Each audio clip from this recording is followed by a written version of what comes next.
할렐루야. 오늘도 하나님을 사랑하고 하나님을 기뻐하며 예배하는 우리 모든 성도들에게 세상이 줄 수 없는 하늘의 위로와 평강이 함께 하시기를 축원합니다. 여러분, 지난 한 주 어떻게 보내셨습니까? 이제는 어느덧 아침 저녁이면 시원한 바람이 불어오는 계절이 되었습니다. 물론 낮에는 아직도 폭염이 있는데요, 요 며칠간 생각해보니 아침에 시원한 바람이 불어서 이제 곧 가을이 오겠구나 하는 생각을 합니다. 유난히 더웠던 여름이었던 것 같습니다. 이게 언제 끝나나 그런 생각을 했는데요, 이제 계절의 변화가 시작되는 것 같습니다. 이 계절의 변화를 생각하면서 전도서 3장의 말씀이 떠올랐습니다. 우리 같이 제가 한 절 여러분이 한 절 교독하겠습니다. 범사에 기한이 있고 천하 만사에 다 때가 있나니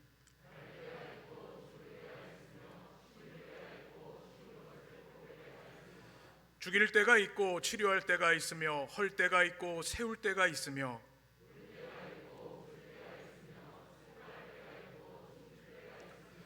돌을 던져버릴 때가 있고 돌을 거둘 때가 있으며 안을 때가 있고 안는 일을 멀리할 때가 있으며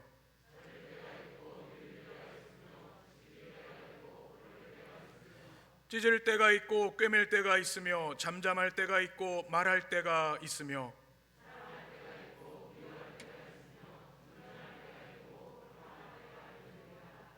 아멘. 참 아멘이 되는 말씀이시죠? 우리 인생에는 다 때가 있습니다. 아무리 더워도 더위가 끝날 때가 있고요, 이제 가을이 오게 되어 있습니다. 우리 인생의 고난도 끝날 때가 있습니다. 소망의 때가 곧 다가올 것입니다.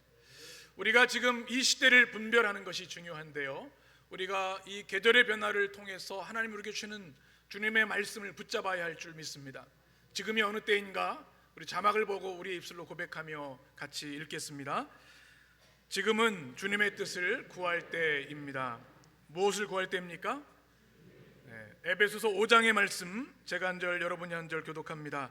그런즉 너희가 어떻게 행할지를 자세히 주의하여 지혜 없는 자같이 하지 말고 오직 지혜 있는 자같이 하여 함께 그러므로 어리석은 자가 되지 말고 오직 주의 뜻이 무엇인가 이해하라. 아멘. 우리가 하던 대로 해서는 안 된다는 것이죠. 어떻게 해야 될지 자세히 주의하여 보아야 합니다. 때가 악하기 때문에. 그리고 이때 어떤 우리의 모습을 원하시는지 그 주님의 뜻을 구해야 합니다. 또 지금은 어느 때인가? 말씀과 기도에 집중할 때입니다. 에베소서 6장 같이 읽습니다. 구원의 투구와 성령의 검 곧 하나님의 말씀을 가지라. 모든 기도와 간구를 하되 항상 성령 안에서 기도하고 이를 위하여 깨어 구하기를 항상 힘쓰며 아멘. 어려움이 참 많은 시대인데요, 여러분에게 성령의 검이 있으십니까? 무엇이라고요? 성령의 검이 하나님의 말씀이라 분명히 말씀합니다. 그리고 서로를 위해 깨어 기도해야 한다 말씀합니다. 이 가을의 때를 하나님의 말씀과 기도에 집중하는 때로 삼으시기를 바랍니다. 또 이때는 은혜 받을 만한 때입니다. 고린도후서 6장에 보면 1절에 하나님의 은혜를 헛되이 받지 말라. 그리고 2절 하반절에 보면 보라 지금은 은혜 받을 만한 때요 보라 지금은 구원의 날이로다. 세상 사람들은 참으로 고통과 절망에 빠져 한탄으로 끝날지 모르지만 우리에게는 은혜의 때인 줄 믿습니다. 하나님의 은혜를 놓쳐서는 안 되는 것이죠. 또 지금은 회복의 때입니다. 우리 인생 모두는 눈물의 광야를 지나고 있는데요, 하나님께서 이 고통의 때가 끝나고 우리를 회복시키실 때로 우리를 이끌어 주시고 인도해 주실 줄 믿습니다. 바로 이것이 룻기의 주제입니다.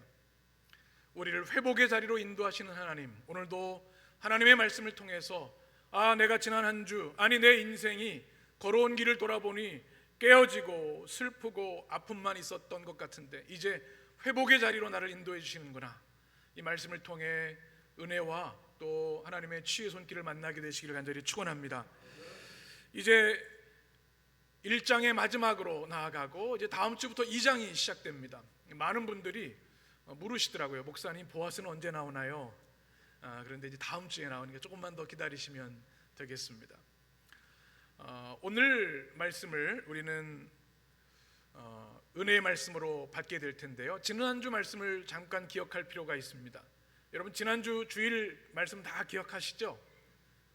설교 제목을 기억하면 된다고 했는데 제목이 어떻게 됩니까? 나와야 되는데요. 예? 생명을 걸고 고백한 사랑과 믿음의 고백, 그죠? 생명을 건 사랑과 믿음의 고백. 룻이 나오미를 결코 떠나지 않겠다고 3번의 만류에도 불구하고 어머니가 가시는 곳에 나도 가고 어머니가 머무는 곳에 나도 거기 있겠습니다. 어머니의 백성인 나의 백성, 어머니 하나님이 나의 하나님입니다. 어머님이 죽으시는 곳에 저도 거기서 묻히겠습니다. 만약에 제가 그렇지 않으면 하나님의 저주를 받아도 좋습니다. 이 놀라운 생명을 건 롯의 사랑 고백을 나오미가 들었습니다. 이제 어떻게 해요? 나오미가 포기합니다. 이제 더 이상 룻이 고향으로 돌아가지 않겠구나. 그래서 베들레헴을 향해 한 걸음 한 걸음 걸어가는 것입니다. 그리고 이제 드디어 그가 꿈에 그리던 베들레헴에 도착하게 됩니다. 19절 말씀 같이 읽겠습니다.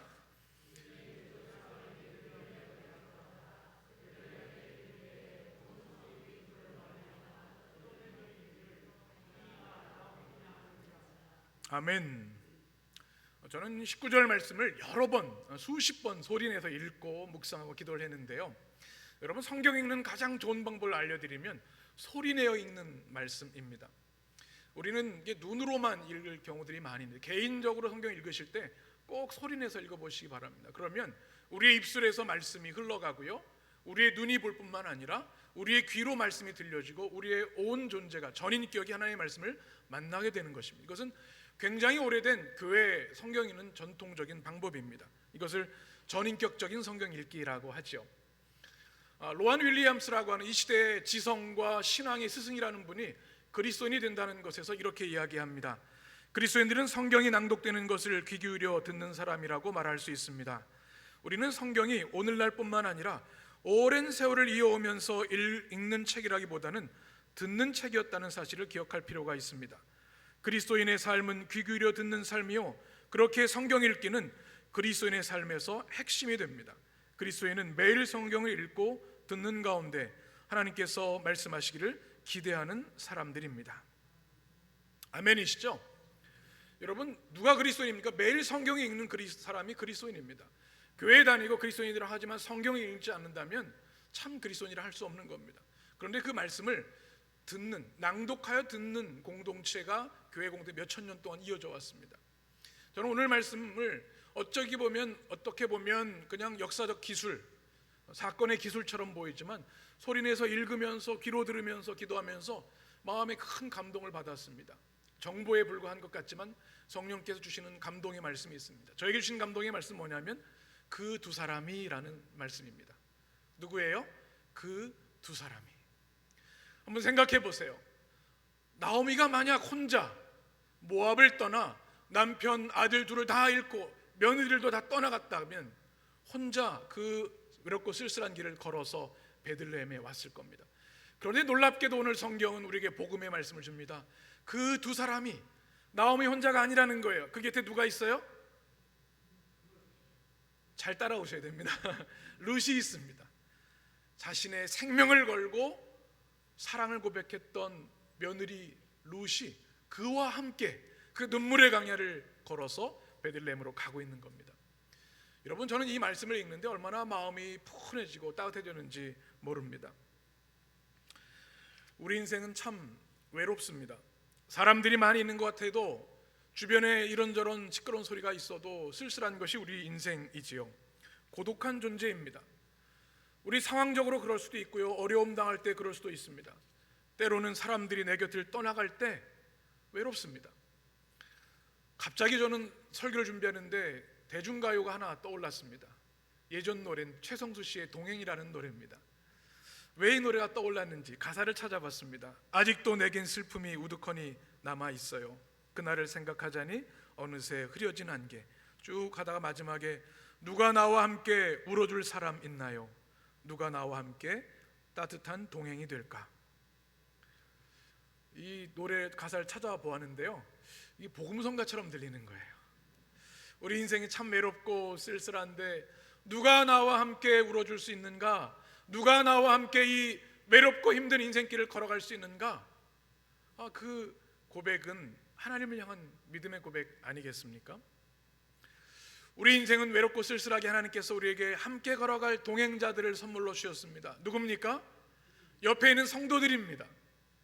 믿음의 공동체, 그리스도 안에서 하나 된 형제 자매들, 하나님 주신 우리에게 주신 축복의 사람들, 우리의 인생의 동행자입니다. 사실 우리 친척들보다, 우리 부모님보다 우리 성도들이 매주일 만나 예배드리고 성령 안에서 교제하지 않습니까? 또 하나의 천국의 가족을 교회를 통해 우리에게 주셨어요. 얼마나 감사한 일입니까? 그래서 교회가 없이 인생을 살아가는 사람들은 안타깝고 불쌍한 마음이 들어요. 얼마나 인생이 외로울까? 그러나 주님의 교회 사람들은 서로를 위해 진심으로 기도해주고 위로해주고 어려울 때 손잡아주고 중보해줍니다. 그래서 주님의 교회에 속한 성도들은 외롭지 않은 것이죠. 잠언 4장에 이렇게 말씀합니다. 두 사람이 한 사람보다 나음은 그들이 수고함으로 좋은 상을 얻을 것임이라. 혹시 그들이 넘어지면 하나가 그 동물을 붙들어 일으키려니와 홀로 있어 넘어지고 붙들어 일으킬 자가 없는 자에게는 화가 있으리라. 넘어졌다가 일어날 때 여러분 힘들어 본 적 있으시죠? 누가 잡아주면 얼마나 든든한지 몰라요. 함께 누울 때도 마찬가지입니다. 12절을 우리 같이 읽습니다. 12절. 한 사람이면 패하 걷거니와 두 사람이면 맞설 수 있나니 세 겹줄은 쉽게 끊어지지 아니하느니라. 아멘. 하나님께서 우리에게 세 겹줄을 주신 거예요. 교회 공동체를 통해서. 이것은 성령 안에서 강력한 연대, 연합을 의미합니다. 우리가 주님의 교회에 속해서 신앙생활을 한다고 하는 것, 그것은 이 땅을 홀로 살아가지 않는다고 하는 하나님의 축복을 덧입었다는 것입니다. 그래서 제가 우리 성도들 만날 때마다 등록하고 신앙생활 하시라고. 왜냐하면 우리에게 또 하나의 믿음의 강력한 연대, 성령의 연대가 되기 때문에 그렇습니다. 로안 윌리엄스는 제자가 된다는 것에서 이렇게 말합니다. 제자가 된다는 것은 무엇인가?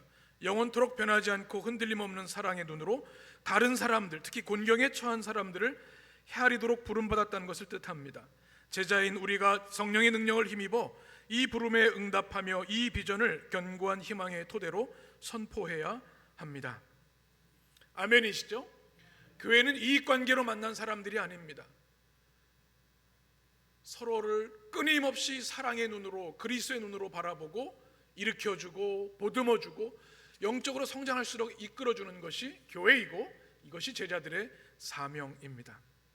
저는 우리 교회를 향한 이런 기도가 있습니다. 하나님, 세상에 찾아볼 수 없는 사랑의 강력한 연대와 연합이 있는 교회 되게 하여 주옵소서. 세 겹줄로 성령의 보호하심을 받는 교회 되게 하여 주옵소서. 여러분, 우리 교회를 그렇게 위해 기도해 주시고 그렇게 만들어가는 성도들 되시기를 간절히 축원합니다. 뿐만 아니라 주님이 우리의 동행자 되어 주십니다. 아멘이십니까? 예수 믿는 것 중에 가장 큰 축복이 무엇입니까? 우리에게 구원이 주어진 것, 죽음 후에 영원한 생명과 천국이 주어진 것도 축복입니다. 그러나 더 귀한 것은 주 예수를 나의 주님으로 영접한 그 순간부터 주님은 우리의 동행자가 되어주신다는 겁니다. 여러분, 사람은요, 아무리 뜨거운 사랑을 고백을 해도 100년 동안 함께 있을 수가 없습니다. 자녀들도 떠나고요, 배우자도 떠나고 사랑하는 사람 다 떠나게 되어 있어요. 그러나 우리 주 예수 그리스도는 이 땅에서뿐만 아니라 영원토록 우리와 동행하시는 살아계신 하나님이십니다. 이 동행자가 우리 가운데 있는데 어찌 찬양하지 않을 수 있겠습니까? 찬송가 고백에 이렇게 말하죠. 456장. 주와 같이 길 가는 것 즐거운 것 아닌가? 우리 주님 걸어가신 발자취를 밟겠네. 4절. 옛 선지자 에녹같이 우리들도 천국에 들려 올라갈 때까지 주와 같이 걷겠네. 우리 후렴을 같이 고백해 볼까요? 한 걸음 한 걸음 주 예수와 함께 날마다 날마다 우리 걸어가리. 아멘. 저는 룻기의 말씀을 읽으면서 주님이 떠올랐습니다.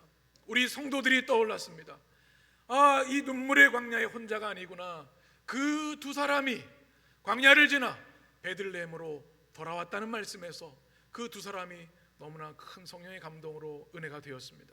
여러분, 결코 여러분 혼자가 아닙니다. 아멘이십니까? 주님이 여러분 붙들고 계시고요, 해림교회가 여러분과 함께 합니다.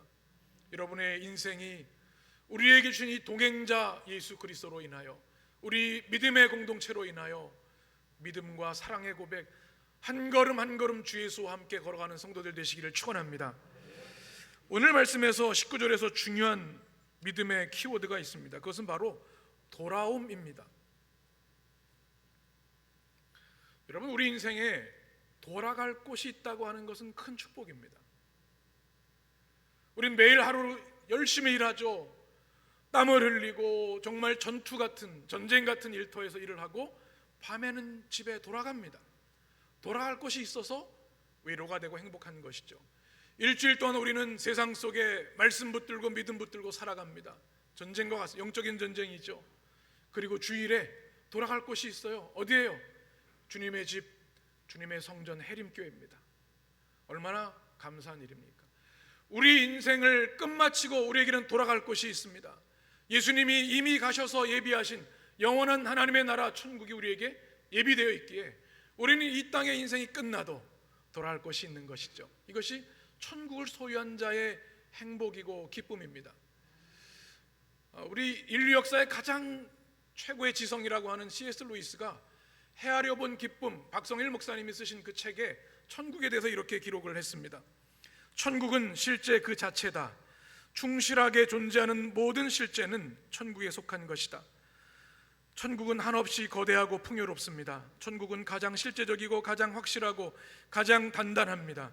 천국은 가장 견고하고 구체적인 실제입니다. 우리가 현세 속에 만나는 그 모든 견고한 실체는 궁극적으로 천국에 속한 것입니다.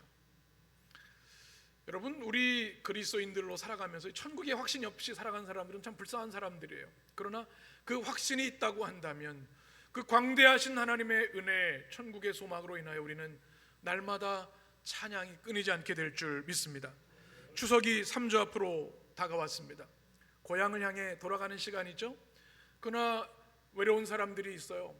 고향이 없는 이들도 있고요, 돌아갈 수 없는 상황에 있는 사람들도 있습니다. 안타깝죠. 그런데 생각해 보면 우리 인생은 고향을 떠난 삶을 살아갑니다. 우리가 태어나 자란 곳에서 지금까지 사는 사람은 많지 않아요. 대부분의 시간을 고향을 떠나 살아갑니다. 그러나 우리에게 주신 영원한 고향, 바로 주님의 교회가 있고 영원한 천국이 있어서 우리는 위로와 소망이 되는 줄 믿습니다. 우리 교회를 향한 그런 기도가 있어요. 하나님, 우리 교회는 고향 같은 교회가 되기를 원합니다. 고향을 떠난 인생들이 주님의 교회에 와서 영원한 천국을 만나게 하시고 교회 공동체를 통해 고향의 따스함을 경험하는 교회 되게 하여 주옵소서. 그 은혜가 우리 가운데 있게 되기를 축복합니다. 이제 베들레헴으로, 그 고향 땅으로 롯과 나오미가 돌아왔습니다. 여기서 중요한 것이 하나 있습니다. 우리가 믿음 생활할 때 꼭 기억하실 것이 두 가지입니다. 한번 따라해 보실까요? 돌아봄, 돌이킴. 두 가지를 꼭 우리는 믿음 생활의 축으로 삼아야 합니다.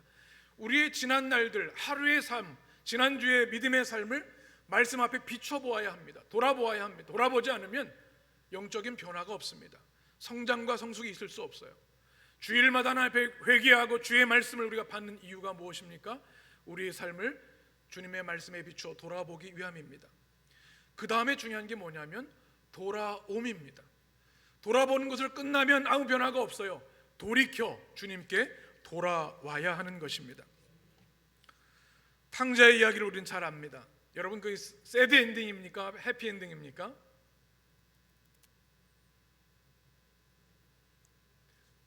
어떤 말씀이죠? 예수님의 이 탕자의 비유는요, 다 잃어버렸잖아요. 아버지 떠나서 다 탕진하고요, 쥐염려를 먹고 있다가 이제 빈털터리가 돼서 아버지께 돌아와요. 해피엔딩이죠. 그렇죠? 왜 그래요? 돌아왔기 때문에 해피엔딩입니다. 우리 인생은 탕자처럼 모든 것이 무너지는 인생이 될 수 있습니다. 깨어질 수 있습니다. 그러나 우리의 유일한 희망, 유일한 회복, 그것은 주님께 돌아옴에 있다는 것입니다. 오늘 이 나오미와 룻은 어쩌면 가장 비련한 여인들입니다. 다 잃어버렸어요. 아무것도 없어요. 그런데 베들레헴, 약속의 땅, 언약의 땅에 돌아왔기에 이제 회복의 역사가 시작되고 있는 겁니다. 우리 성도들의 삶 가운데 이 돌아옴의 은총이 날마다 매일 또 매 주일마다 있게 되시기를 간절히 축원합니다. 이때 나오미의 마음이 어떠했을까요? 아마 안도의 마음이 들었을 겁니다. 이제 집에 왔구나. 여러분 그런 경험 해보신 적 있으시죠? 며칠 떠났다 집에 오면 그냥 좋은 거예요. 집에 오면 아휴 이제 살았다. 역시 집이 좋구나. 고향에 오면 그런 마음이 들지요. 그런데 또 한편으로는 사람들이 나에 대해서 뭐라고 수군거릴까? 10년 전의 그 모습과 비교해서 뭐라고 이야기할까? 19절 말씀을 보게 되면 이렇게 이 베들레헴 사람들의 반응이 있습니다. 이에 두 사람이 베들레헴까지 갔더니 베들레헴에 이를 때 온 성읍이 그들로 말미암아 무엇했다? 떠들며. 떠들었다는 말이 있어요. 우리 수업 시간에 떠들면 조용히 해 이렇게 하는데 여기서 떠들다는 단어는 태훔이라고 하는 히브리어입니다. 요란케 하다, 흥분으로 메아리치게 하다, 이런 얘기입니다. 여러분 한번 상상을 한번 해보시기 바랍니다.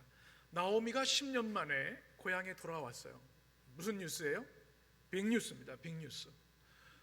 요즘 말로 말하면 신문 제1면 대문짝 말하게 나오미가 10년 만에 돌아오다 이게 된 거예요.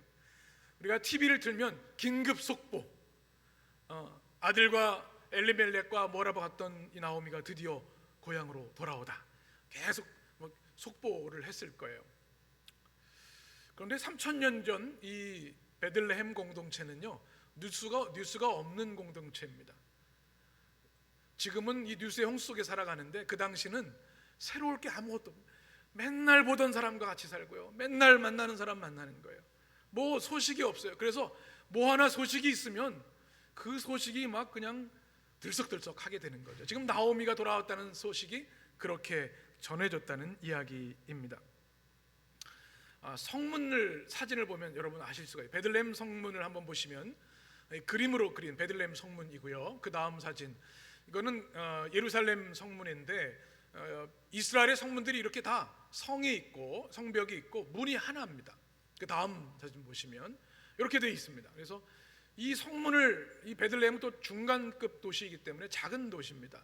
거기 들어가려면 여기를 지나가야 되는데 사람들이 다 모여 있고 다 쳐다보고 있는 거예요. 그 사이를 누가 가고 있어요? 나오미와 이 이방 여인 룻이 걸어가고 있는 겁니다. 어땠을까요? 어쩌면 고개를 숙였을지도 모르겠어요. 금이 환향이 아닙니다. 낯뜨거웠을 겁니다. 내가 이곳을 떠날 때는 그래도 괜찮았는데 지금 내 모습은 무엇인가? 그랬더니 사람들이 뭐라고 얘기하냐면 오늘 말씀에 나온 것처럼 이가 나오미냐? 이렇게 성경에 기록되어 있어요. 무슨 뜻일까요? 성경학자들은 두 가지로 설명을 하면 하나는 처음에 나오미를 못 알아봤을 것이다. 엘리멜렉의 가정은 유력한 가문이었기 때문에 가뭄이 있어도 그래도 어느 정도 살았다는 것이죠. 그런데 10년 동안 모압에 가서 고생을 했어요. 거기도 가뭄이 들었고 남편도 죽고 아들도 죽었어요. 그러니까 몰골이 광야를 지나왔으니 잘 못 알아봤을 거예요. 이 사람이 나오미야? 왔다고 하는데 그런 얘기. 또 하나는 뭔가 하면 정령 나오미란 말이야? 그렇게 떵떵거리고 더 나은 땅으로 이민 갔는데 이렇게 초라한 모습으로 온 것이 나오미란 말이야? 이런 이야기입니다. 어떤 마음이 들었을까요? 여러분 우리 사회와 미디어는요 가십을 좋아하고 가십을 소비하는 그런 사회입니다. 뭐 이런 얘기면 그 얘기 들었어? 누구 엄마가 뭐 이랬다면서? 누구 아들이 뭐 어떻게 됐다면서? 아이고 누구 그럴 줄 알았어 내가. 뭐 이런 얘기들 여러분 들어보셨어요? 방송도 그렇고 우리 사람들의 모임도 그러합니다. 초대교회도 이런 게 있었습니다. 그래서 사도 바울은 성경을 우리 바울 서신을 보게 되면 그런 헛된 소문들을 다 그치라 오직 사랑과 진실함으로 사랑하라 말하고 있는 거죠. 여러분 교회가 주의할 것이 있습니다. 가십 교회가 되면 안 됩니다. 교회가 많은 길이죠. 어떤 교회가 되어야 돼요? 가스펠 처치가 되어야 됩니다. 복음 중심의 교회가 되어야 됩니다. 제가 예전에 목회 경험을 보면 속회만 모이면 아파트가 얼마 올랐대. 속회 공고가 있거든요. 성경 본문도 있어요. 기도 제목도 그건 없어. 그냥 지나가고 아파트가 내가 그때 샀으면 1억이 올랐을 텐데 막 이러면서 속회 시간을 보내는 거예요. 누구 남편은 뭐 이랬다면서 뭐 교회가 그렇게 되면 가십 공동체가 되는 거예요. 그래서는 안 되겠죠. 우리는 말씀 중심으로, 복음 중심으로 모여야 합니다. 내가 어떻게 하면 더 주님의 뜻을 잘 순종할 수 있을까? 내가 우리 교회를 위해 무언가를 더 할 수 있을까? 우리 교회 학교를 위해서, 찬양대를 위해서, 우리 다음 세대를 위해서 내가 뭘 할 수 있을까? 이런 대화들이 있는 것이 가스펠 교회이지요. 우리 교회는 주님의 복음이 중심에 있는 교회 되기를 간절히 축원합니다. 이런 들썩거리는 베들레헴 사람들의 이야기, 가십을 들으면서 20절에 보면 나오미가 어떻게 행동했는지를 기록하고 있습니다. 우리 20절을 같이 읽습니다. 나오미가 그들에게 이르되 나를 나오미라 부르지 말고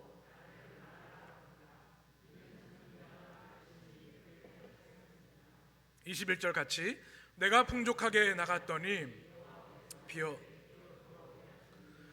여호와께서 나를 징벌하셨고 전능자가 나를 괴롭게 하셨거늘 너희가 어찌 나를 나오미라 부르느냐 하니라. 아멘. 이 베들레헴 사람들이 빅뉴스를 듣고 막 떠들어댑니다. 땅이 진동하는 것 같아요. 그때 하는 얘기가 뭐냐면 첫 번째는 나를 나오미라 하지 말고 뭐라고 하라고요? 마라. 내 이름을 바꿔 부르라는 이야기입니다. 여러분 혹시 이름을 바꿔보신 적이 있습니까? 보통 가수들도 있죠. 이름을 바꾸는 이유들은 다 동일합니다. 뭔가 좀 변화를 주고 싶어서, 또 내 이름이 좀 마음에 안 들어서. 제가 예전에 방송을 보니까 어떤 아버지가 딸의 이름을 임씨셨는데 임신복으로 지었대요.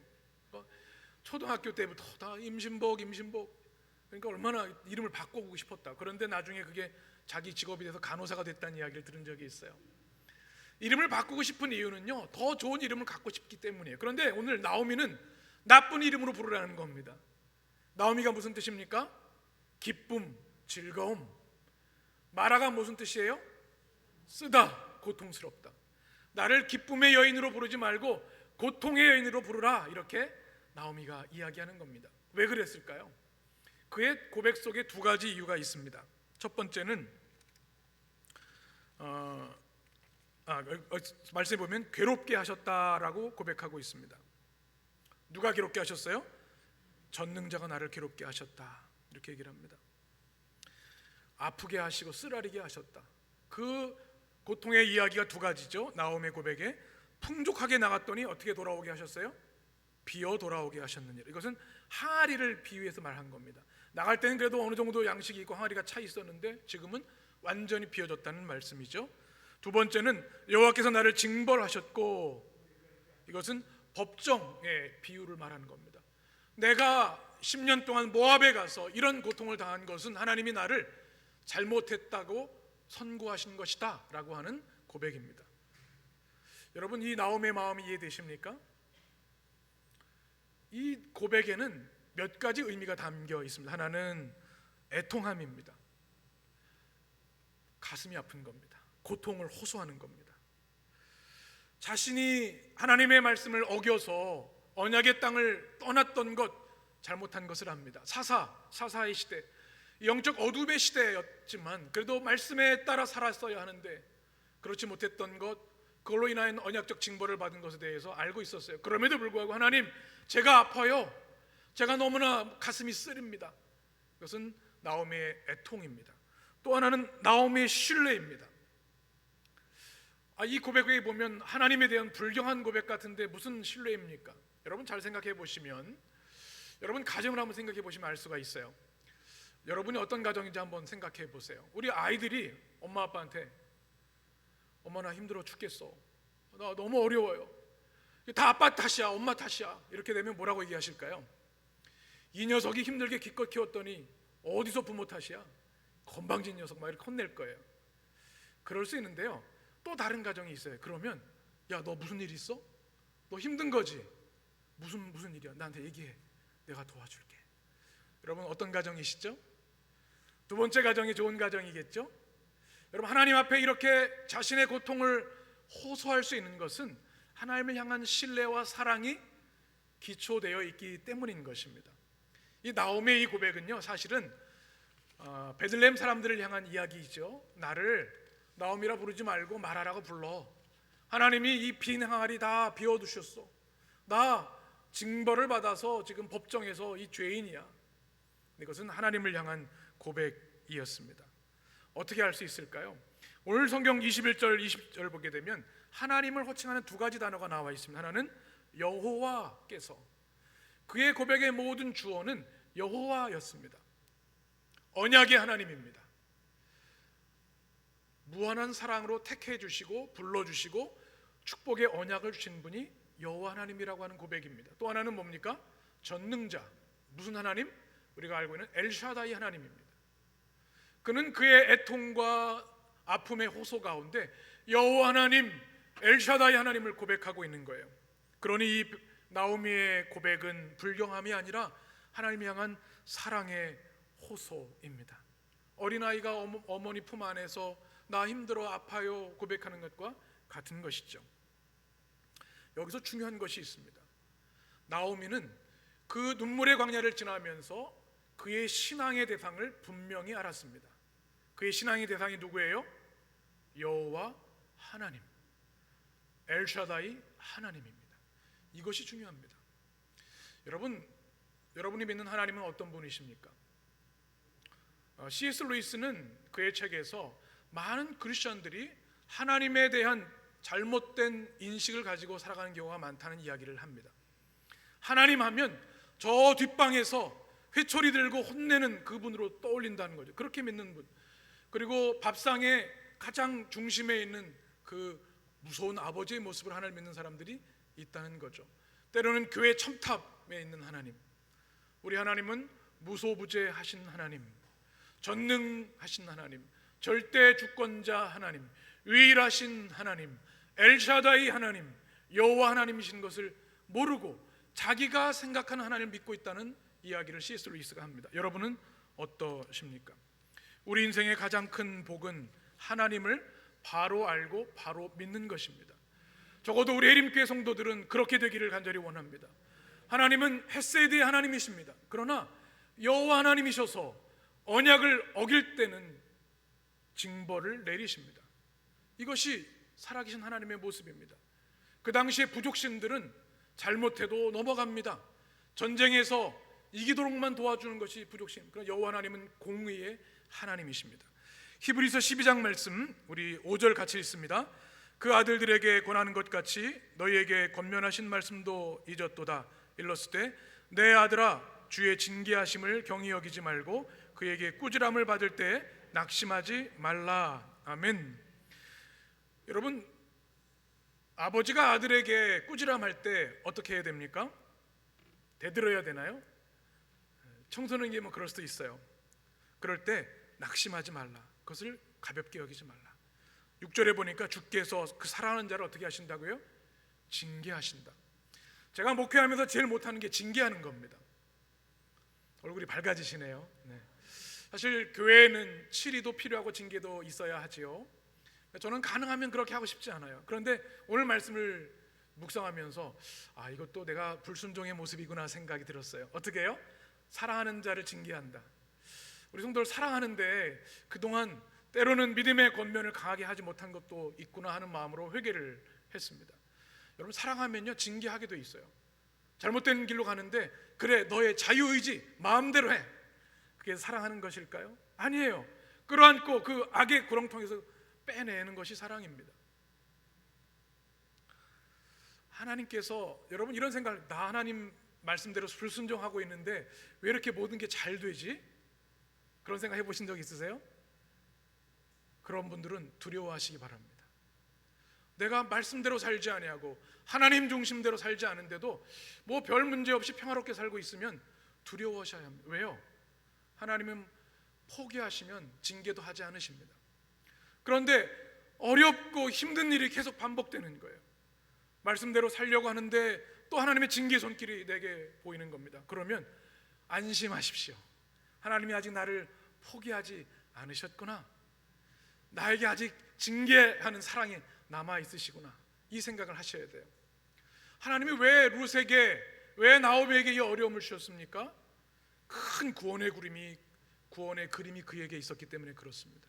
다시 베들레헴에 돌아와야만 보아스를 만나고 보아스를 만나야만 다윗의 조상이 되고 예수 그리스도의 조상이 될 수 있기 때문에 그를 징벌하면서까지라도 회복의 땅, 약속의 땅, 언약의 땅으로 데려오신 겁니다. 여러분, 하나님을 믿으시되 잘 믿으시기 바랍니다. 때로 하나님이 채찍을 드셔도 감사하시기 바랍니다. 담임 목사가 징계해도 아멘으로 받으시기 바랍니다. 아멘 하셨습니다. 하나님의 징계도 사랑입니다. 우리는 우리의 이성과 경험과 지식의 한계 안에서 살아갑니다. 그러나 하나님은 그 안에 제한되는 분이 아니시죠. 히브리서 12장의 말씀 같이 읽습니다. 그들이 잠시 자기 뜻대로 우리를 징계하였거니와 오직 하나님은 우리의 유익을 위하여 그의 거룩하심에 참여하게 하시느니라. 아멘. 우리를 징계하시는 목적 두 가지입니다. 우리의 유익을 위하여, 또 하나는 그의 거룩함에 참여하기 위하여. 11절에 이렇게 말씀합니다. 무릇 징계가 당시에는 즐거워 보이지 않고 슬퍼 보이나 후에 그의 그로 말미암아 연단받은 자들은 의와 평강의 열매를 맺느니라. 아멘이십니까? 하나님의 징계를 견디고 연단받은 자는 의와 평강의 열매를 맺게 되어 있다는 말씀. 여러분에게 부탁드리고 싶은 것이 있습니다. 우리 인생에는 고난의 때가 있고 눈물의 광야가 있습니다. 우리가 잘못할 이유 때문일 수도 있어요. 그러나 때로는 그 이유를 알 수 없는 그런 고난도 우리에게 분명히 있습니다.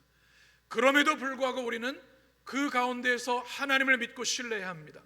나오미처럼. 누구예요? 여호와 하나님, 엘샤다이 하나님, 그리고 인내하며 그 고난의 광야, 눈물의 광야를 지나가야 합니다. 그때 하나님께서 우리를 들어서 주시고 회복시켜 주실 줄 믿습니다. 우리 신앙생활의 가장 중요한 것은 하나님 앞에 정직하게 우리의 아픔을 토로하는 것입니다. 하나님 그것을 기뻐하십니다. 통회한 자를 기뻐하신다고 말씀하셨습니다. 이 나오미의 통회, 애통이 여러분 가운데 있으시기를 원합니다. 하나님께 더 고난을 당할 때 깊이 나오셔서 하나님, 저 이것이 아픕니다. 하나님, 이것이 내게 고통이 됩니다. 이제 저를 회복시켜 주옵소서. 여러분의 기도가 되시길 간절히 축원합니다. 이제 오늘 말씀의 결론입니다. 22절 마지막 절의 말씀인데요, 이렇게 말씀하죠.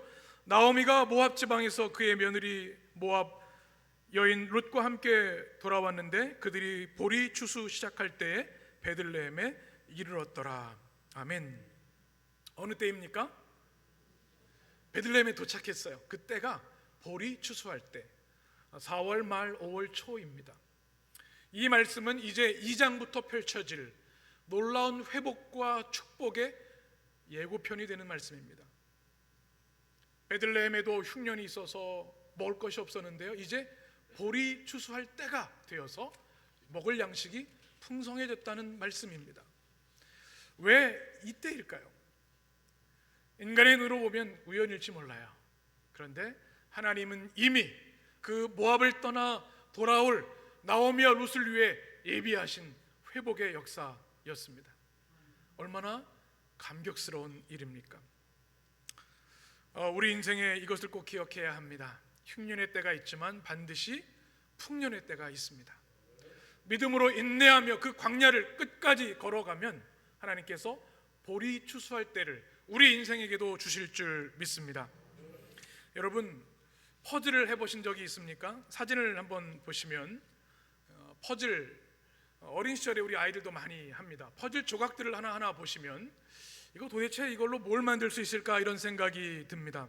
그런데 그 다음 사진을 보시면 우리 최후의 만찬, 이렇게 퍼즐 하는 분들이 많이 계시죠.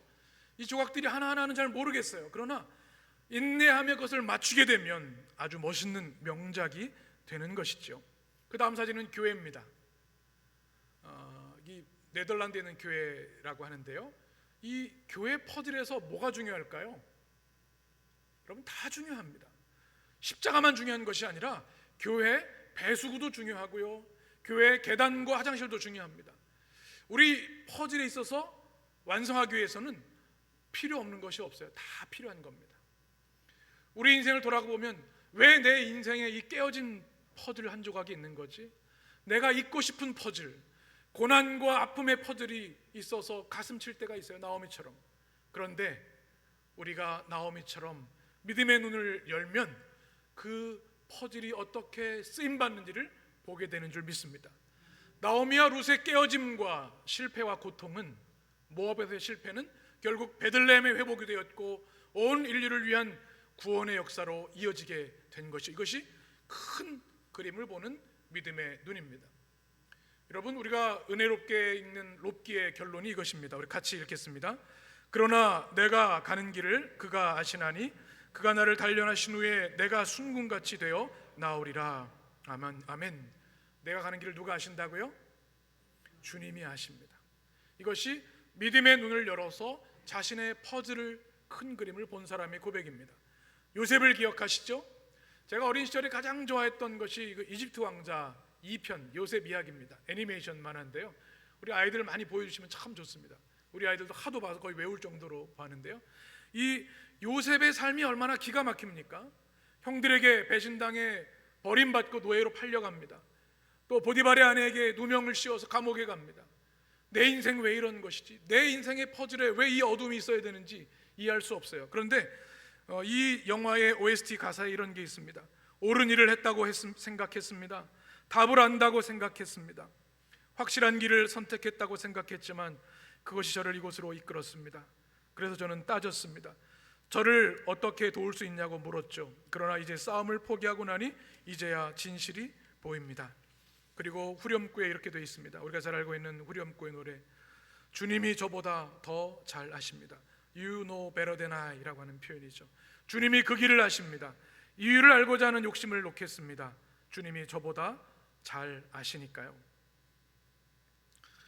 우리가 이 믿음의 눈이 열려서 깨어진 우리의 퍼즐 한 조각조차도 하나님이 결국은 아름다운 위대한 하나님의 구원의 그림을 그리실 것을 신뢰하는 믿음이 우리 가운데 있었으면 좋겠습니다. 내가 아는 것은 제한적인데 주님은 다 아시지요. 그 길을 아시지요. C.S. 루이스가 극작가이신 하나님을 이렇게 고백했습니다. 우리는 세상의 드라마가 언제 끝날지 모르며 알 수도 없다. 언제라도 막이 내릴 수 있으며 당신이 이번 문단을 다 읽기 전일 수도 있다. 그 사실에 어떤 이들은 낭패감을 견디지 못한다. 사람들은 다른 때라면 몰라도 지금은 아니라고 생각한다. 그러나 우리가 그렇게 생각하는 이유는 자꾸 이 연극을, 인생이라는 연극을 우리가 안다고 착각하기 때문이다. 우리는 이 연극을 모른다. 자신이 등장하는 지금이 제1막인지 제5막인지 모른다. 주연이 누구고 단역이 누구인지 모른다. 오직 극작가이신 하나님만이 아신다. 우리가 할 수 있는 것은 하나님께 모든 걸 맡기고 하나님을 신뢰하는 것입니다. 흉년의 때가 와도, 고통의 때가 와도 모든 것 이상으로 하나님을 신뢰하고, 모든 것 이상으로 하나님을 경외하고, 모든 것 이상으로 하나님을 사랑하는 삶, 룻과 나오미처럼 그렇게 나아갈 때 하나님께서 우리에게 보리 추수할 때, 이제 2장부터 펼쳐지는 그 위대한 회복과 구원의 역사를 우리에게도 이루어 주실 줄 믿습니다. 기도하겠습니다. 존귀하신 하나님, 오늘 말씀을 우리의 마음에 성령의 말씀으로, 말씀의 씨앗으로 심어주시니 감사합니다. 나오미의 애통함을 우리도 가지고 살아갑니다. 나오미의 고통의 호소도 우리 안에 있습니다. 나를 나오미라 하지 말고 마라라 하라. 전능자께서 나를 고통하게 아프게 하셨노라. 그러나 그럼에도 불구하고 나오미는 그의 입술에 여호와 하나님, 엘샤다이 하나님을 고백했습니다. 그리고 인내하며 결국 회복의 땅 베들레헴에 도착했습니다. 하나님, 우리의 삶도 이해할 수 없는 고통이 있고 흉년의 때가 있습니다. 그러나 나오미처럼 믿음으로 인내하게 하여 주시옵소서. 믿음으로 견디며 전진하게 하여 주옵소서. 하나님께 돌아와 보리 추수할 때, 회복의 때를 만나게 하여 주옵소서. 그리하여 이해할 수 없는 우리 인생의 퍼즐 한 조각이 위대한 하나님의 구원의 퍼즐의 완성이 될 수 있도록 역사하시고 축복하여 주옵소서. 예수 그리스도의 이름으로 기도합니다. 아멘.